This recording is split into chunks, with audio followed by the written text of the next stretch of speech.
When most people think of a Yooper, they picture something like this. But I think there's more to a Yooper. My goal is to find out. Because there are not many Yoopers downstate, we had to travel up north to find the elusive Yooper. We've baited our trap with the Yooper's favorite food, the pasty.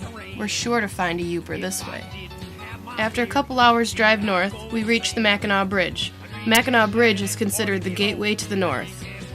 The bridge passes over where Lake Michigan and Lake Erie collide. In the wintertime, huge chunks of ice prove to be tricky passing for the large barges traveling between the lakes. The bridge can be scary to some people, but it is something that every Michigander must do in their lives. Upon entering the Upper Peninsula, the whole atmosphere changes. The trees are bigger, the speed limit slower, and the air is fresher. On our path to find the Yooper, we made many stops and saw many interesting things. We even met Santa in Christmas, Michigan. Along our way, we passed many pasty shops. We figure we must be getting close, because where there's pasties, there's Yoopers. If you've never experienced the joy of eating a pasty is filled with meat, veggies, and rutabaga, all in a pie crust. They were created for the Finnish miners because they were easy to carry into the mines.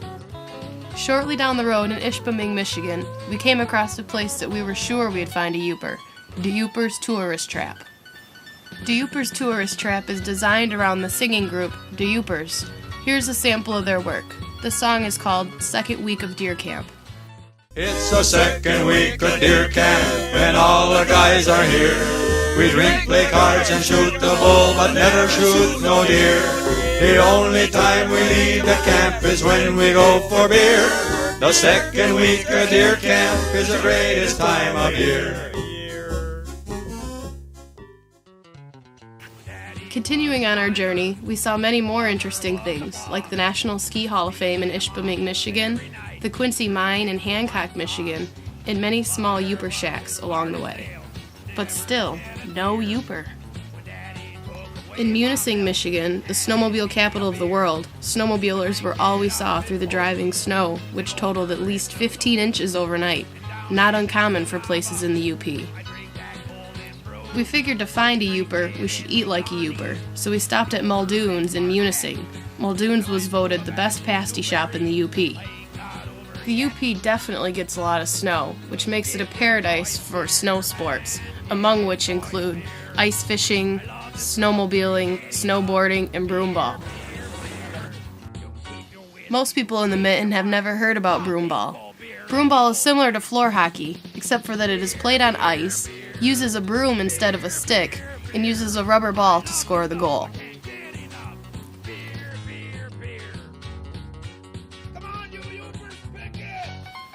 If you can brave the cold, as you can see, it's quite entertaining to watch. So entertaining, in fact, that it is established into a professional sport in Canada.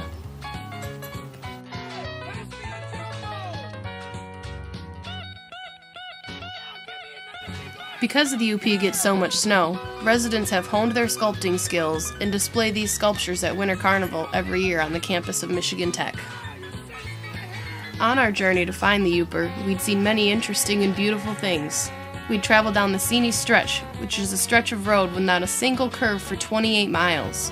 We'd seen creatures, sportsmen, and lots of snow, but still no Yooper. Until... Have you ever seen a real Yooper? You're looking at one. You are looking at one. Finally, a Yooper. And there is more to them than what we thought. They're just like us downstate, only living in a beautiful winter playground. Now that I've seen a real Yooper for myself, what more could be said? Say yeah to the UP, eh?